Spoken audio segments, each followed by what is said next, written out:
అందరికీ నమస్తే, నేను మీ Pavan. Welcome to our channel. ఏంటి మళ్ళీ అడుగు? ఈ వైఎస్ఆర్సీపీ పార్టీ వాళ్ళు గత 5 సంవత్సరాల్లో మన చెవులో పూలు పెట్టినప్పుడు మనం ఏ రోజున అడిగినా? మరి నీకెందుకురా? ఓ రోజా మీదకి వచ్చిందా నీ మనసు? ఇప్పుడు చెప్తా విను. వెనకాల ఉన్నది రోజా. రోజా గారు అంటే నాకు చాలా అభిమానం. రోజా గారు 2 చెవులో పూలు పెట్టుకుంది. సో నేను కూడా చెవులు పెట్టుకున్నా. సో అక్కడ ఉన్నది రోజా, ఇక్కడ ఉన్నది రోజా. సో అది ఓకే. సో రోజా మాట్లాడుతూ ఉంది. ఆ మాటలు విని దాని తర్వాత మనం మాట్లాడుకుందాం. ఈ వీడియో మాత్రం చాలా ఇంట్రెస్టింగ్ ఉంటుంది. లాస్ట్ లో చూడండి. సో కొన్ని కారణాల వల్ల వీడియో చూపిస్తలేను, మీకు వాయిస్ వినిపిస్తా చూడండి. అమ్మ మాట్లాడమ్మా రోజా. ఏదైనా పుస్తకం షాపుకి వెళ్ళి అబద్ధాల పుస్తకం ఉందా అని అడిగితే మీరు చేసిన పాపాలకి ఆ పుస్తకాలు కూడా సరిపోవు, మీరు కూడా మాట్లాడతామన్నారా? మీ వైఎస్ఆర్సీపీ పార్టీ వాళ్ళు చేసింది ఏంటమ్మా? మీ గత ప్రభుత్వం ఏం చేసింది? మీరు చాలా మంది కామెంట్లు చేస్తా ఉన్నారు, నువ్వు గిట్లా పూలు పెట్టుకుంటే, నేను గిట్లా పూలు పెట్టుకుంటే సంక్రాంతికి గందరెద్దులు ఉంటాయి, తల ఊపుతా ఉంటాయి, గట్లా ఊపుతా ఉన్నాం మన ఇద్దరు. సరే మీరంటే అభిమానం ఉంది కాబట్టి నేను వేసుకున్నాను. సరే మిగతా వాళ్ళు ఎందుకు వేసుకున్నారు? చెవులో పూలు పెట్టింది మీరమ్మా. మీ గత ప్రభుత్వం ఏమేం చేసిరు? ఇప్పుడు ఒక్కొక్కటి అన్నీ బయటికి తీస్తా చూడు. లాస్ట్ లో చూడండి ఈ వీడియో అయితే. కనీసం 10th క్లాస్ ఎగ్జామ్స్ కూడా సక్రమంగా నిర్వర్తించలేని ఈ పప్పు గిప్పు మాట్లాడుతుంది. ఈమెకి నాకు ఎలాంటి సంబంధం లేదు, జస్ట్ అభిమానిగా వచ్చి మాట్లాడతా ఉన్నా.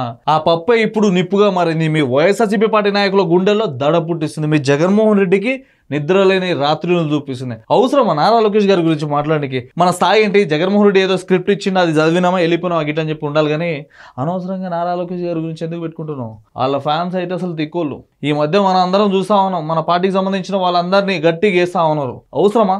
సరే అంటే నాకు అభిమానం కాబట్టి ఏదో చెప్తున్నా. సరే వేరే వాళ్ళు లైట్ తీసుకోండి బా. మరి దేనికి పనికొస్తాడు మినిస్టర్ గా మీరే అర్థం చేసుకోవాలి. నీకు ఒకటి అర్థమైతే, మీ వైఎస్ఆర్సీపీ పార్టీ వాళ్ళ అధికారం ఉన్నప్పుడు ఎవరికి ఏం హెల్ప్ చేయాలా? నారా లోకేష్ గారు తన సొంత పైసలతో ఒక ఫ్లైట్ బుక్ చేసి ఒక హార్ట్ ఆపరేషన్ చేయించున్నాం. మనకంత ఛాయనీకి జాత కాదు, అది పక్కన పెట్టేస్తే నారా లోకేష్ గారికి రాష్ట్రం పర్లా, పార్టీ పర్లా, ఏం పర్లా, అన్నా నాకు సమస్య అన్నా అని చెప్పి ఎక్స్లో ట్విట్టర్లో ఒక్క ట్వీట్ చేయి అప్పటికప్పుడే ప్రాబ్లమ్ సాల్వ్ చేస్తూ ఉంటారు. మన ప్రభుత్వంలో ఉన్నప్పుడు నారా లోకేష్ గారి మీద ఎన్నో బురదలు చల్లినాం. ఇవన్నీ దాటేసి నారా లోకేష్ గారు మెజారిటీతో గెలిచిండు. మనకు మెజారిటీ లేదు, ఎమ్మెల్యే లేదు. ఎందుకు అవసరమా? ఈరోజు సూపర్ 6 అంటే దృష్టిలో ఏంటి? అమ్మ రోజమ్మా ఒకసారి నర్సింగ్ చూడాలి. అరే అది జరిగిరా, ఫోటో దింపురా, మంచి దింపురా, రే మంచి దింపురా ఇట్లా చెప్పంటుంది. అమ్మ నీకు ఒకటి అర్థమవుతుంది, మన జగన్ అన్న గంజాయి దాగినోళ్ళని, గంజాయి దాగి కొట్టినోళ్ళని పరామర్శించడానికి పోతా ఉన్నాడు. పిచ్చోళ్ళు ఎవరో ఏందో ఏం అర్థమవుతలే. మీ వైఎస్ఆర్సీపీ పార్టీలోనే మన ప్రభుత్వం అంటే మీరు ఒకటే కదా. మన వైఎస్ఆర్సీపీ పార్టీ ప్రభుత్వం ఉన్నప్పుడు గంజాయి విచ్చలవిడిగా అమ్మింది మనమే, మన పార్టీ నాయకులే.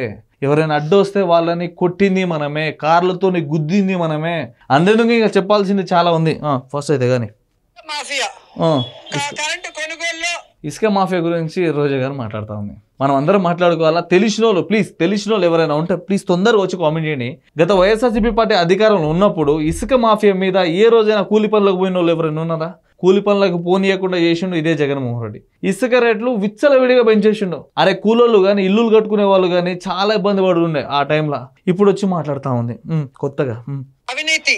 అలాగే మీరు చూస్తే అరే తమ్ముడు, మా వైఎస్ఆర్సీపీ పార్టీ వాళ్ళు చేసిన అవినీతి కంటే తక్కువ నారా ఇది? ఈ కూటమి ప్రభుత్వం ఏమైనా అవినీతి చేస్తుందా? చేస్తలే కదా. మరి ఏమేంద్రా ఊకే చేస్తుంది గిట్లా చెప్పంటుంది. గంజాయి ఏ విధంగా దందా చేస్తున్నారు, ఇసుక ఎలా తమ్ముడు నీకు తెలుసా? వైఎస్ఆర్సీపీ పార్టీ అధికారంలో ఉన్నప్పుడు గంజాయి ఏ విధంగా పంపించారో తెలుసా? టైర్లల్లా, పెట్రోల్ ట్యాంకులు ఉంటాయి చూడు, ఆ ట్యాంకులల్లా ఒక అంబులెన్స్ జగనన్న అంబులెన్స్ కానీ వెళ్తుండే, దాంట్లోనే గంజాయి పోతున్నాయి. అరే నిజంగా నువ్వు నమ్మమాక సీరియస్గా ఇట్లా చేసినాము. ఇప్పుడు వచ్చి మాట్లాడుతూ ఉంది. ఇప్పుడు మన రోజమ్మ ఏ పనులు చేసిందో ఇప్పుడు నేను చెప్తా, మీరు అందరూ వినండి. తిరుపతి టికెట్లు ఉంటాయి కదా, తిరుపతి టికెట్లు బ్లాక్లో అమ్మేసి బెంజ్ కారు కొన్నది. ఒక్కొక్కసారి మనము తిరుపతికి వెళ్తాం, ఒక్కొక్కసారి వెళ్తాం వచ్చేస్తాము. కానీ మన రోజమ్మ ఒక్కసారి తిరుపతికి వెళ్తే ఆమెతో పాటు ఒక 10 మంది వస్తారు.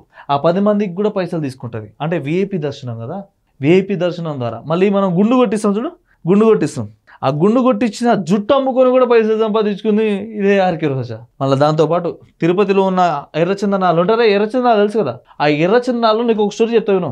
ఎర్రచందనము స్మగ్లింగ్ చేసేటప్పుడు ఏ విధంగా చేస్తుండే తెలుసా? నీకు పుష్ప మూవీ కూడా అప్పుడు రాలా. పుష్ప మూవీ వచ్చి ఎన్ని సంవత్సరాలు అవుతుంది? మూడు సంవత్సరాలు. జగన్మోహన్ రెడ్డి అధికారంలో రాకముందే కదా. అయితే చెప్తా విను. ముందు రోజా గారు ఉంటుండే, వెనకాల లారీ, ఈ స్మగ్లింగ్ లారీ. సో మన ఆంధ్ర రాష్ట్రం వరకు అయితే ఓకే, దాని తర్వాత వేరే రాష్ట్రానికి పోయేటప్పుడు చాలా ప్రాబ్లం అవుతుండే కదా. ముందు రోజా వెనకాల లారీ గిట్లా తీసుకోపోతా ఉంటే ప్రతి దగ్గర పైసలు విచ్చలు విడిగిచ్చేసేది. దాని తర్వాత జగన్మోహన్ రెడ్డి హస్తం కూడా ఉంది దీంట్లో. ఈ ఎర్రచందనం వచ్చిన పైసలు జగన్మోహన్ రెడ్డికి కొంచెం, రోజా గారికి కొంచెం, ఇక మిగతా వాళ్ళందరూ వైఎస్ఆర్సీపీ పార్టీలో అందరూ పంచుకున్న వాళ్ళు. ఇట్లా వైఎస్ఆర్సీపీ పార్టీ మొత్తం వీళ్ళు చేసిన అక్రమాలన్నీ మొత్తం పంచుకున్న వాళ్ళే. ఒక్కసారి జగన్మోహన్ రెడ్డి కానీ బయట పడ్డాడా తప్పు చేసినట్టు వీళ్ళందరూ బయటకు వస్తారు. ఒక్కసారి వీళ్ళు ఇప్పుడు ఇదే రోజా కానీ ఈ ఎర్రచందనం కేసు ఒక్కసారి పడ్డదా అందరూ బయటకు వస్తారు. ఎందుకంటే ఈ ఒక్కతే కాదు కదా, జగన్మోహన్ రెడ్డికి కొంచెం పర్సెంటేజ్ వెళ్ళింది, సజ్జలకి కొంచెం పర్సెంటేజ్ పోయింది, ఈ రోజాకి ఇట్లా అందరూ వైఎస్ఆర్సీపీ పార్టీలో అందరూ ఇట్లనే వీళ్ళు వచ్చి బయటకు వచ్చి మాట్లాడుతూ ఉంటారు. మళ్ళీ మన రిషికొండ గుండు గీకిని కూడా ఈమెనే, గుండు గీకి ఇచ్చింది ఈమెనే. దాంట్లో కొన్ని వస్తువులు ఉంటాయి, ట్యాబ్లు, మసాజ్, అయ్యే మాత్రం బాగా తెలుసులే. సో ఇవన్నీ చెప్పించింది మన రోజమ్మనే. కానీ ఈ రోజమ్మ ఇప్పుడు కూటమి ప్రభుత్వాల మీద నిందలు వేస్తూ ఉంది. ఏమని? వెన్నుపోటు దినత్వం అని చెప్పి రోడ్ల మీదకి వచ్చి వర్లుతా ఉన్నారు. మీకు ముందే చెప్పినాను, సంక్రాంతికి గంగిరెద్దులు గిట్లా ఊపుతూ ఉంటాయి, మనం కూడా గిట్లనే ఊపుతూ ఉన్నాం. జగన్మోహన్ రెడ్డి ఏదంటే అదే ఊపుతాము, బయటకు వచ్చి ఏది మాట్లాడమంటే అదే మాట్లాడతాం. ఇంతే, వీళ్ళు చేయాల్సింది ఏం లేదు. సో ఈ వీడియో ఇట్లా మీకు ఎట్లా అనిపించిందో కిందకి వచ్చి కామెంట్ చేయండి. సబ్స్క్రైబ్ చేయడం మాత్రం అసలు మర్చిపోకండి. కానీ రోజా గారిని నన్ను గుర్తించండి. Thank you.